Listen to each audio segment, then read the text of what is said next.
जय माता दी मित्रों। नागेंद्र हाराय त्रिलोचनाय भस्मांग रागाय महेश्वराय नित्याय शुद्धाय दिगंबराय तस्मै नकाराय नमः शिवाय मंदाकनी सलिल चंदन चर्चिताय नंदीश्वर प्रमथनाथ महेश्वराय मंदार बहुपुष्प सुपूजिताय तस्मै मकाराय नमः शिवाय।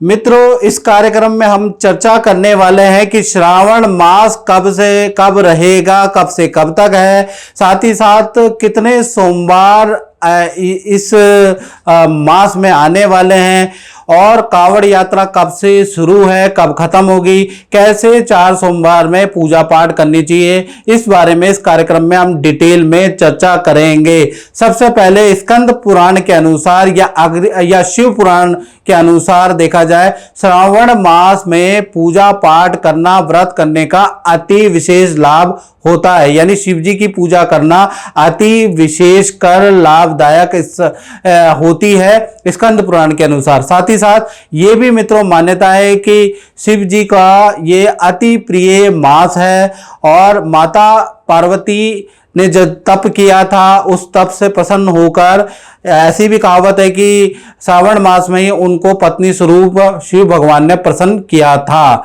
यानी कि इसी मास के अंदर अगर देखा जाए तो मासिक शिवरात्रि भी आती है, नाग पंचमी भी आती है, हरियाली तीज भी आती है। तो कुल मिला के ये जो मास है ये शिव जी को अति प्रिय मास होता है। और कहीं कहीं पे ये भी कहावतें हैं कि शिव जी इस दिन अपने इस मास के अंदर पृथ्वीलोक पे आते हैं, यानी अपनी ससुराल में आते हैं और भक्तों को दर्शन देते हैं। और कई लोगों का ऐसा साक्ष्य मिलता है कि श्रावण के मास में सांप के रूप में उनको दर्शन होते हैं या सपने में सांप के रूप में भगवान शिव के दर्शन होते हैं या फिर रात को सोते समय भगवान के दर्शन होते हैं। श्रावण में ऐसा अक्सर आप लोगों के साथ होता है, आपके साथ होता है नहीं होता, आप कमेंट करके जरूर बता सकते हैं। चलिए अब इस कार्यक्रम में हम चर्चा कर लेंगे कि कब से कब तक श्रावण है। तो पंचांग के अनुसार देखा जाए तो इस सप्ताह ये जो वर्ष है, इस वर्ष जो सावन है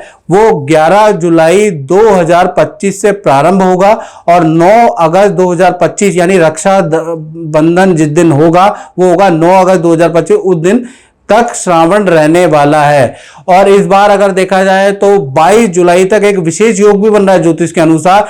काल सर्प दोष भी रहेगा, हर कुंडली में 22 जुलाई तक काल सर्प दोष रहेगा। साथ ही मंगल शनि का षडाष्टक योग भी है, यानी जो व्यक्ति काल सर्प दोष से परेशान है तो वो सावन के 4 सोमवार में पूजा पाठ जरूर करें, काल सर्प दोष की शांति करें, क्योंकि ये बहुत अच्छा योग बन रहा है। साथ ही साथ जो मंगल से पीड़ित हैं, जो शनि से पीड़ित हैं, वो भी सोमवार के व्रत कर सकते हैं, उनको भी बहुत अच्छा लाभ इस सप्ताह इस सावन में मिलेगा।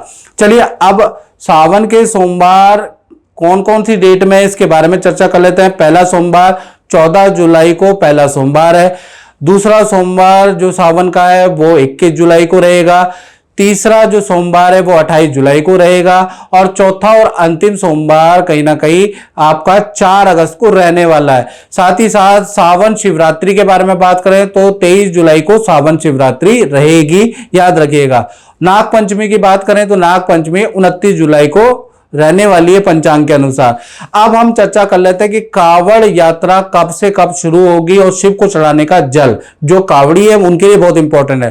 देखिए कावड़ यात्रा के बारे में बात करें तो 13 दिनों तक कावड़ यात्रा चलती है, याद रखिएगा। इसका जो प्रारंभ होता है वो श्रावण मास कृष्ण पक्ष की प्रतिपदा से कावड़ यात्रा शुरू हो जाती है, यानी 11 जुलाई 2025 से ही कावड़ यात्रा प्रारंभ हो जाएगी और 23 जुलाई यानी सावन की शिवरात्रि तक कावड़ यात्रा रहती है। और जो जल चढ़ाया जाएगा वो 23 जुलाई को ही चढ़ाया जाएगा, याद रखिएगा। जल चढ़ाने का यानी कि सावन शिवरात्रि का यानी 23 जुलाई में क्या क्या मुहूर्त है, क्या क्या टाइम है, मैं आपको बताया। तो सुबह 6:47 से लेकर 9:52 तक आप जल चढ़ा सकते हैं। फिर दिन में अगर देखा जाए तो 11:06 से 12:35 में शुभ मुहूर्त है जल चढ़ाने का। दोपहर में देखा जाए तो 3:25 से लेकर शाम को 6:08 तक मुहूर्त है जलाभिषेक का। और कहीं ना कहीं देखा जाए तो रात में 8:54 से 12:01 तक जलाभिषेक का मुहूर्त है। तो इस बार 4-4, 5-5 मुहूर्त मिल रहे हैं और अच्छा मुहूर्त मिल रहा है। उसमें आप शिव जी को जो कावड़ से जल लेके आए हैं वो चढ़ा सकते हैं। अब मित्रों हम चर्चा कर लेते हैं कि कैसे सावन के चारों सोमवार में पूजा पाठ करनी चाहिए, उसके बारे में चर्चा कर लेते हैं। तो चारों सोमवार में जो गृहिणियां या कुंवारियां व्रत रखती हैं वो दाम्पत्य जीवन के लिए, दाम्पत्य सुख पाने के लिए या फिर कालसर्प योग की शांति के लिए भी किया जा सकता है। और इस बार तो मंगल शनि का षडाष्टक योग है, तो जिनके ऊपर साढ़े साती चल रही है वो भी सावन के चारों सोमवार के व्रत करने से साढ़े साती का प्रभाव कम कर सकते हैं। कुंडली में मंगली दोष है तो उस प्रभाव को कम करने के लिए भी आप जो है सावन के व्रत कर सकते हैं, क्योंकि मंगल के कारण शादी नहीं हो पाती है, ये भी बड़ी समस्या है। तो इन चीजों के लिए इस साल विशेष योग आया, इसलिए कहता हूं कि इस साल आप जो इस साल जो सावन आ रहा है उसमें आप चारों सोमवार के व्रत जरूर करें। सबसे पहले आपको सुबह जल्दी उठ के आपको क्या करना, घर के अंदर जो पूजा स्थल है उसकी साफ सफाई कर ले। फिर घर के अंदर गंगा जल का छिड़काव करें, याद रखिएगा। फिर लकड़ी की चौकी ले ले और उस पर लाल वस्त्र या गेरुआ वस्त्र होता है जिसे भगवा वस्त्र बिछा के उस पर शिव परिवार, जिसमें शिव भी हो, पार्वती भी हो, गणेश जी भी हो, कार्तिकेय भी हो, नंदी भी हो, ऐसा कोई शिव परिवार की फोटो मिले वो स्थापित कर दीजिएगा। सबसे पहले आपको क्या करना है, दीपक जलाना है। कहते हैं ना, दीपक ज्योति प्रब्रह्मा दीपक ज्योति जनार्दना दीपा हरतु मे पापम पूजा दीप नमस्तुते। यानी घर के अंदर कितनी भी अला बला पाप कुछ भी क्लेश है, दीपक जलते ही वो दूर हो जाता है। तो सबसे पहले ओम श्री गणेशाय नमः ये मंत्र बोलते हुए 11 बार बनते हुए दीपक जरूर जलाना है। उसके बाद जो भी आपने चित्र लिया है उस पर माला आपको अर्पित करनी है, जो गेंदे के फूल की या सफेद फूल की, लाल फूल की, जो भी आप माला लेते हैं वो अर्पित करें। उसके बाद सीधे हाथ के अंदर आपको जौ, काले तिल और थोड़ी दक्षिणा और थोड़ा जल रख के आपको शिव परिवार में कामना करनी है कि हे भोले बाबा, मैं ये चारों सोमवार के व्रत अपने घर की शांति, कालसर्प योग के निमित्त, मंगली दोष के निमित्त या फिर अपने कार्य के लिए, अपने विवाह की बाधा को खत्म करने के लिए करना चाहती हूँ। क्योंकि संकल्प करना जरूरी है, भगवान को भी पता चलना चाहिए ना आपने किस लिए ये तप कर रही हैं। उसके बाद संकल्प आप उनके चरणों पे छोड़ दें। तो संकल्प करना पूजा में जरूरी है। उसके बाद आपको क्या करना, ओम नमः शिवाय पंचाक्षरी मंत्र होता है वो बोल के शिव जी पे आप या शिवलिंग जो भी आपके घर में उन पर गंगा जल चढ़ाए, बेलपत्र चढ़ाए, धतूरा आपको चढ़ाना है और सफेद पुष्प आपको चढ़ाना है, भस्म आपको चढ़ाना ओम नमः शिवाय बोल के, मिष्ठान आपको चढ़ाना ओम नमः शिवाय बोल के। तो ये सारी चीजें आपको चढ़ाना है। फिर दूसरा मंत्र ओम पाम पद्मावती भ्यो नमः, यानी कि ओम पाम पार्वती भ्यो नमः ये मंत्र है। ओम पाम पार्वती भ्यो नमः ये मंत्र बोलते हुए पार्वती पे 16 श्रृंगार आपको चढ़ाना है और इत्र चढ़ाना है। यदि दाम्पत्य सुख की कामना, पारिवारिक सुख की कामना आप चाहते हैं तो पार्वती जी की भी पूजा आपको सोमवार में करनी आवश्यक है। साथ ही साथ उसके बाद आपको शिव चालीसा का पाठ करना है। हाथ जोड़ के परिवार की, अपने दाम्पत्य जीवन की आपको या अपने काम की आपको प्रार्थना करनी है। उसके बाद संपूर्ण दिन आपको व्रत रखना है। सोमवार को नमक का सेवन नहीं करना है, याद रखिएगा। और शाम या रात के समय पे आपको, खासकर शाम के समय पे आपको सावन सोमवार व्रत कथा आती है उसको पढ़ना है।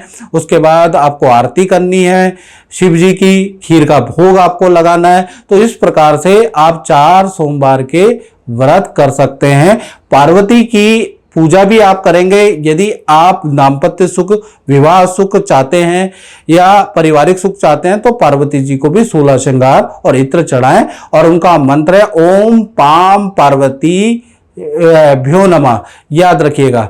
तो ये मंत्र का आपको जरूर करना है। उसके बाद आपको सावन में क्या करना है, क्या नहीं करना है, याद रखिएगा। सबसे पहले क्या नहीं करना है सावन में, ये याद रखिएगा।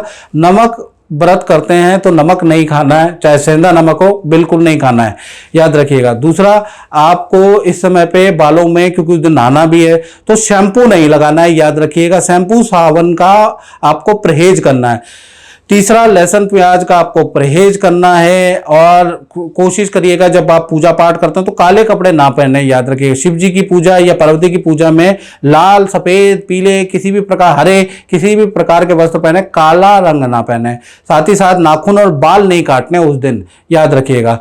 क्या आपको करना है उस दिन? आपको ब्रह्मचर्य का पालन करना है, याद रखिएगा। पति पत्नी है तो भी ब्रह्मचर्य का पालन करें और फलाहार आपको लेना है, याद रखिएगा। और कोशिश करें कि एक बार मंदिर में सिद्ध, जो आपके अगल बगल में मंदिर है शिव जी के, वहां पर एक बार दर्शन करके आए, ये आप जरूर करिए।